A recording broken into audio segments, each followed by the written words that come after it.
सबको जय मसीह।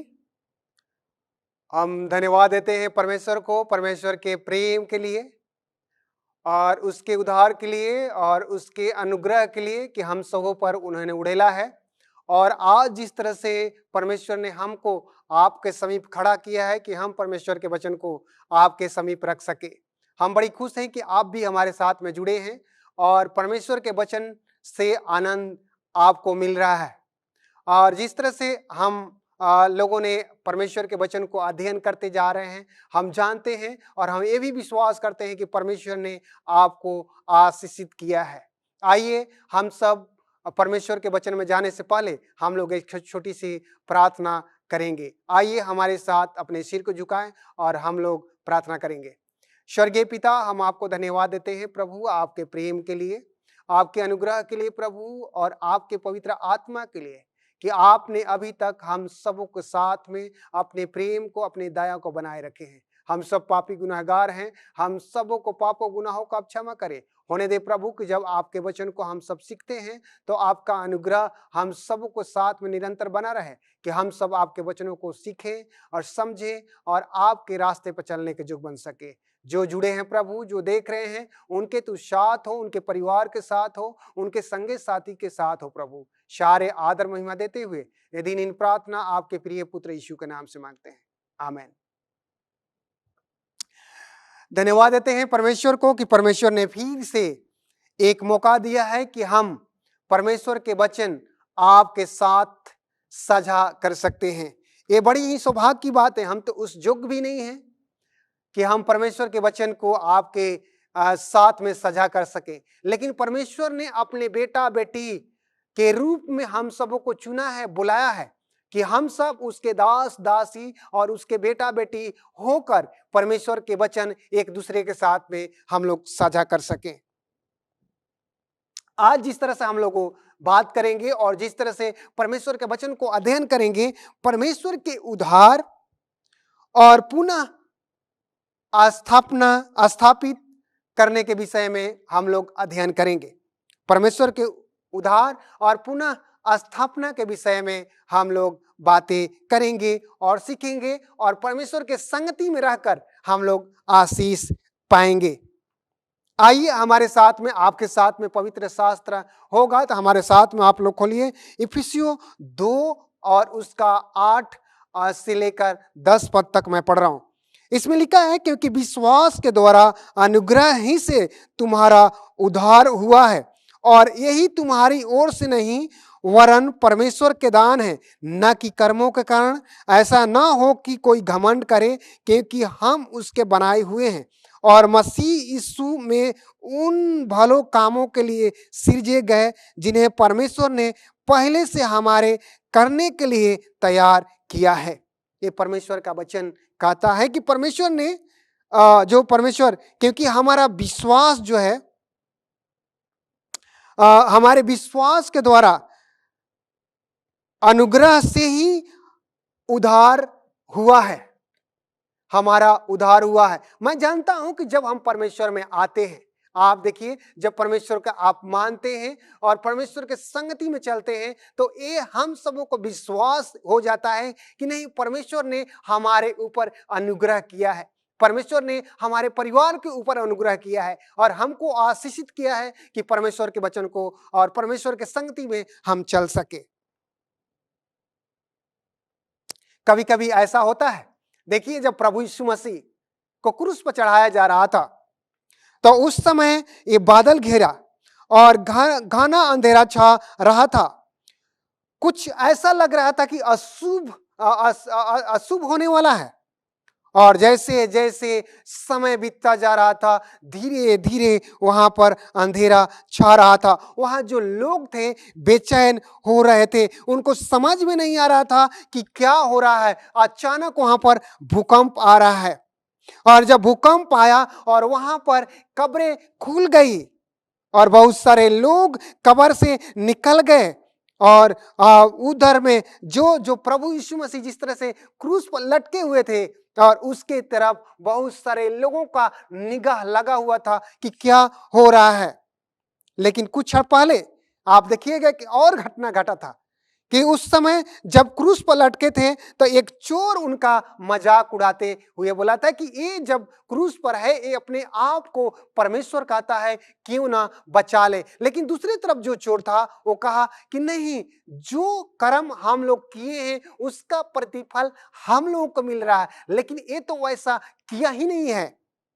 लेकिन उस समय आप पढ़िएगा और याद कीजिएगा, लूका 23 का 42 कहता है कि अगर आप राजा हैं तो हमें इस क्रूस से उतार दीजिए। दूसरे चोर ने आश्चर्यजनक रूप से उसे चुप करा दिया और फिर यीशु की ओर मुड़कर कहा, हे प्रभु, जब आप अपने राज्य में आए तो मुझे याद रखना।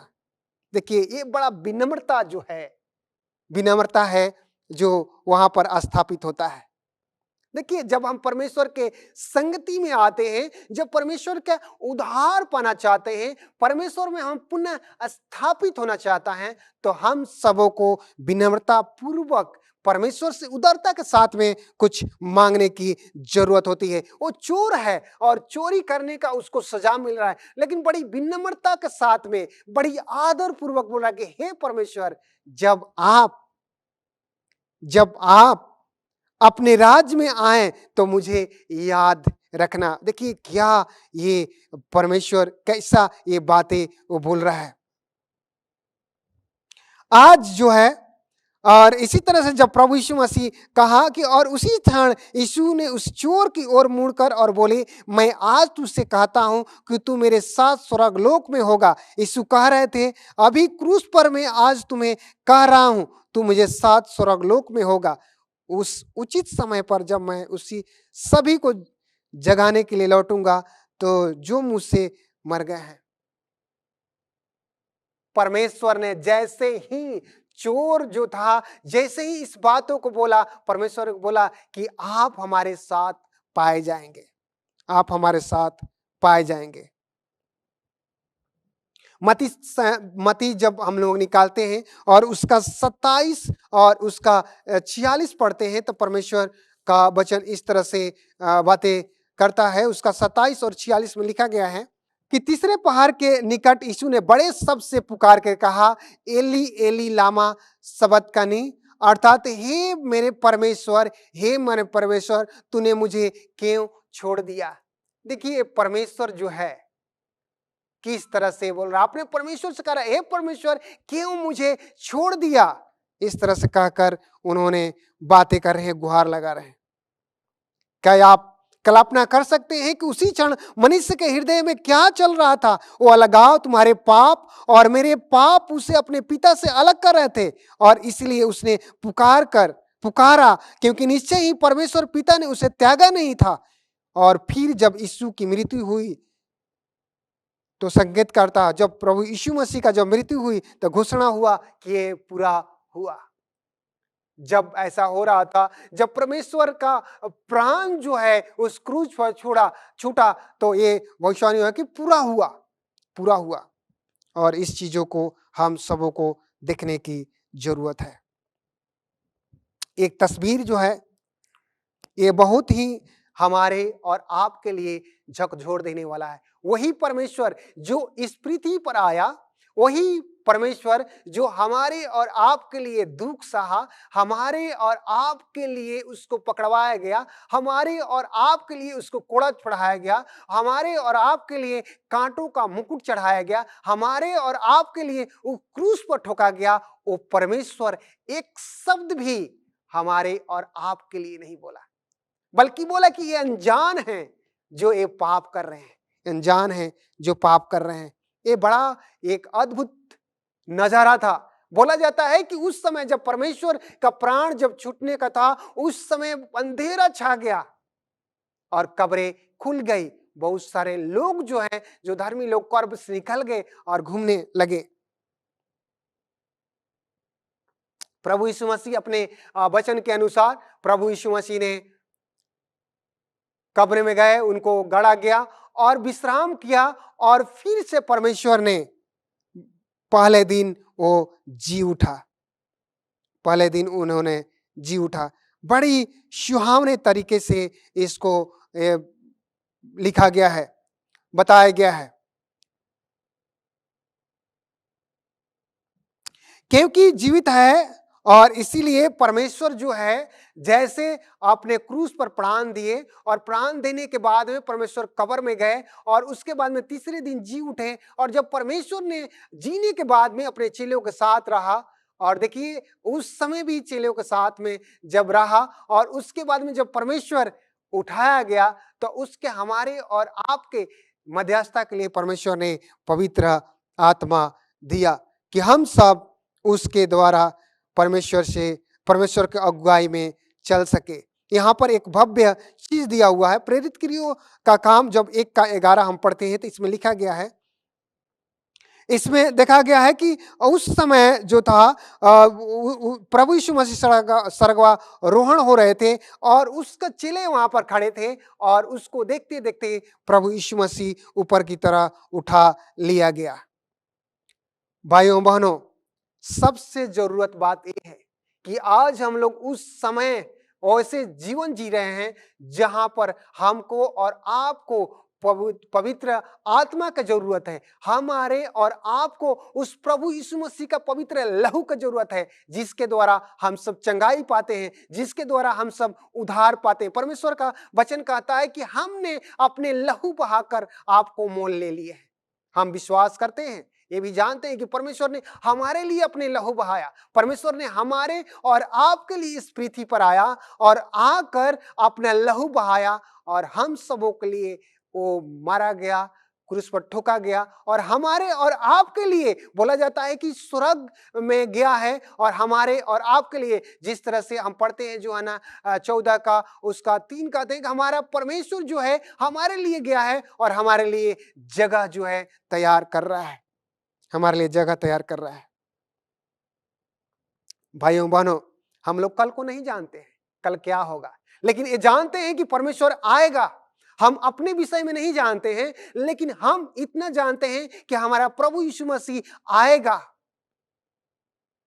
हम कल रहें और चाहे नहीं रहें, लेकिन प्रभु यीशु मसीह आएगा। उसका न्याय जो है अमर है, वो उसका न्याय होगा। और इसीलिए जब तक हम यहां पर हैं तो हमको जरूरत है कि हम परमेश्वर के संगति में निष्ठा पूर्वक निस्वार्थ भाव से परमेश्वर के संगति में हम लोग बढ़ते जाएं। हाँ, यहाँ पर लिखा है, अब जब हम लोग पढ़ते हैं उसका इब्रानियों 4:14 हम लोग निकालेंगे तो इसमें लिखा है और परमेश्वर का वचन कहता है, इब्रानियों 4:14 जब हमारे साथ में आप लोग खोलेंगे तो इसमें इस तरह से कहता है, इसलिए जब हमारा ऐसा बड़ा महायाजक है जो स्वर्ग से होकर गया है, अर्थात परमेश्वर का पुत्र यीशु, तो आओ हम अपने अंगीकार को दृढ़ता से थामे रहें, क्योंकि हमारा ऐसा महायाजक नहीं जो हमारी निर्बलताओं में हमारे साथ दुखी ना हो सके, वरन हम सब बातों में हमारे समान परखा तो गया तो भी निष्पाप निकला। इसीलिए आओ हम अनुग्रह के सिंहासन के निकट हिवाए बांधकर चलें कि हम पर दया हो और वह अनुग्रह पाए जो आवश्यकता के समय हमारी सहायता करे। परमेश्वर का वचन कहता है वो हमारा महायाजक है, हमको वो कभी नहीं छोड़ता। वो जैसे परखा गया, वो कुचला गया, कूटा गया, मारा गया, क्रूस पर चढ़ाया गया, तब पर भी वो परमेश्वर के साथ में बना रहा। वो बोलता है, परमेश्वर का वचन कहता है कि वो हमारे दुखी में वो दुखी होता है, हमारे दुखी में वो दुखी होता है। इसलिए कहता है कि आओ हम अनुग्रह के सिंहासन के निकट हिवाए बांध कर चलें कि हम पर दया हो और वह अनुग्रह पाए जो आवश्यकता के समय हमारी सहायता करता है, सहायता करे। ये जरूरत है, ये जरूरत है। पौलुस ये कहता है कि वह मेरा मानना है कि पौलुस का नाम है कि परमेश्वर के पुत्र यीशु में हम बने रहते हैं तो परमेश्वर हमको दृढ़ करता है, निरंतर हमारी योजनाओं को सफल करता है, निरंतर हमारे लिए रास्ता खोलता है। आप जब पौलुस के विषय में पढ़िएगा और देखिएगा कि पौलुस किस तरह से परमेश्वर जब उनको देखा, परमेश्वर के साथ में उनका संगति हुआ तो उनका जीवन बदल गया और उनके बाद में कष्ट हुआ, विपत हुआ, मुसीबत आया, तब पर भी पौलुस ने आनंद की बात सोचे, हमेशा परमेश्वर में आनंद रहें और दूसरे को भी बताते रहें कि आप परमेश्वर में आनंदित रहें।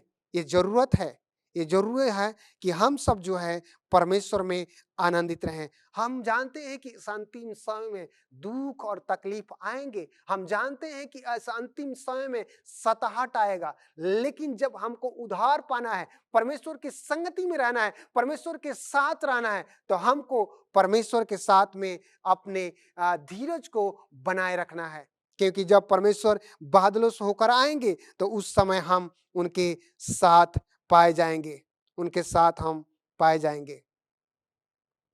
इब्रानियों 8 हम जब निकालते हैं और उसका 1 से आगे पढ़ते हैं तो इसमें लिखा गया है कि अब जो बातें हम कह रहे हैं उनमें से सबसे बड़ी बात यह है कि हमारा ऐसा महायाजक है जो स्वर्ग पर महिमन के सिंहासन के दाहिने जा बैठा है और पवित्र आस्थान और उस सच्चे तंबू का सेवक हुआ जिसे किसी मनुष्य ने नहीं वरन प्रभु ने खड़ा किया है। देखिए, हमारा परमेश्वर जो है ये महायाजक है और वो जाकर परमेश्वर के दाहिने तरफ बैठा हुआ है। हम जानते हैं कि वो हमारा परमेश्वर जो है, वो महायाजक जो है, वो हमारा मध्यस्थता करने वाला परमेश्वर है, हमारे दुखों को जानता है। क्योंकि जिस तरह से यहाँ पर आया और जिस तरह से ये दुख सहा, जिस तरह से इस संसार में रहा, वो हमारे दुखों को जानता है और हमारे पीड़ाओं को जानता है, क्योंकि उन्होंने हमारे जैसा ही जीवन यापन यहाँ पर किया। ये बड़ी बात है।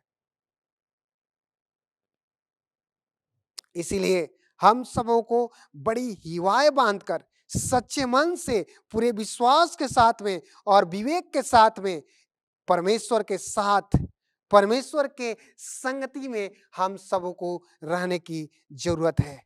हम सबों को जरूरत है। परमेश्वर कहता है, परमेश्वर कहता है और इस तरह से लिखा गया है कि स्वर्गीय पवित्र आस्थान मनुष्य के लिए मसीह के कार्य का केंद्र है। क्रूस पर जो पूरा हुआ वह केवल शुरुआती था, लेकिन जो आगे का जो परमेश्वर ने हम सबों के लिए उद्धार के योजना बनाया है वो अलग से है। परमेश्वर जब यहां पर आए तो परमेश्वर ने एक उद्धार की योजना तैयार किया। परमेश्वर ने एक उद्धार की योजना तैयार किया जिसे हम और आप बचाए जा सके, हम और आप परमेश्वर के राज में पाए जा सके। इसीलिए परमेश्वर ने उद्धार की योजना बनाया। मैंने पहले ही जिक्र किया था कि आप देखिएगा, जब आदन की बगीचा में जब परमेश्वर के जन जो थे, जो परमेश्वर ने शुरुआती में सृष्टि के समय जो बनाया था आदम और हवा को, उन्होंने परमेश्वर के आज्ञाओं को अवहेलना किया, परमेश्वर के आज्ञाओं को तोड़ा। जी, उससे पहले परमेश्वर का वहां पर व्याख्या किया गया है कि वो जो आदन की बगीचा था एक ऐसा सुंदर था कि वहां पर कुछ चीजों का कमी नहीं था। लेकिन हम जिस तरह से आदम और हवा जिस लालच में, जिस बहकावे में आकर परमेश्वर की आज्ञाओं को तोड़े, उसके बाद में उन्होंने अमरता जो परमेश्वर देना चाहता था वो खो दिए। परमेश्वर कभी नहीं चाहता कि हम और आप मरें। परमेश्वर हमेशा चाहा कि हम जो है अमरता का चोला पहने और निरंतर बने रहें। लेकिन हम सबों ने पाप की वजह से वो जो परमेश्वर जो देना चाहता था उसको हम लोगों ने खो दिया। इस समय है और इस समय है कि हम सब फिर से उस चीजों को पाएं। परमेश्वर ने एक नमूना दिया, परमेश्वर ने नमूना दिया जिस तरह से लाजर को परमेश्वर ने जिलाया और जिस तरह से आपने भी कब्र में गया और कब्र में जाने के बाद में उन्होंने तीसरे दिन जी उठा और यहाँ पर अपने चेलों को साथ में कुछ दिनों तक व्यतीत किया, 40 दिन तक जीवन व्यतीत किया। आज वही है, ये हमारे लिए और आपके लिए नमूना है। जब हम और आप परमेश्वर में जीवन व्यतीत करते हैं, परमेश्वर के संगति में रहते हैं, तो हम जब परमेश्वर में सो भी जाते हैं तो एक दिन जब परमेश्वर बादलों से होकर आएगा तो हम सब उसके साथ में पाए जाएंगे। लेकिन उससे पहले सबसे बड़ी बात यह है कि हमको और आपको परमेश्वर की आज्ञाओं को मानना होगा। कोई नहीं जानता है कि हम आज हैं और आप हैं कि नहीं हैं, हम आज हैं कि नहीं है, लेकिन सबसे जरूरत है कि जो हम कर्म करते हैं, जिस तरह से मेरा विश्वास है, उसी पर हमारा न्याय आधारित है। इसलिए भाइयों बहनों, इस सबसे जरूरत है कि जब तक इस पृथ्वी पर हम हैं तो बड़ी सच्चे ढंग से, बड़ी कोमलता, बड़ी निर्मलता के साथ में, बड़ी मधुरता के साथ में अपने जीवन को परमेश्वर में व्यतीत करने की जरूरत है। क्योंकि इस समय जो है, ये हमारा जीवन जो है बड़ी कम है, और जब हम यहाँ पर जब तक हैं तब तक परमेश्वर की राज के लिए अपने आप को तैयार करना है कि जिस दिन परमेश्वर आए अपने सिंहासन को अपने अपने स्वर्गदूतों के साथ में आए, तो हम सब उसके साथ में पाए जा सके। ये आपसे और हमारे लिए एक बड़ा चैलेंज है कि हम सब परमेश्वर में अपने जीवन को किस तरह से व्यतीत करते हैं।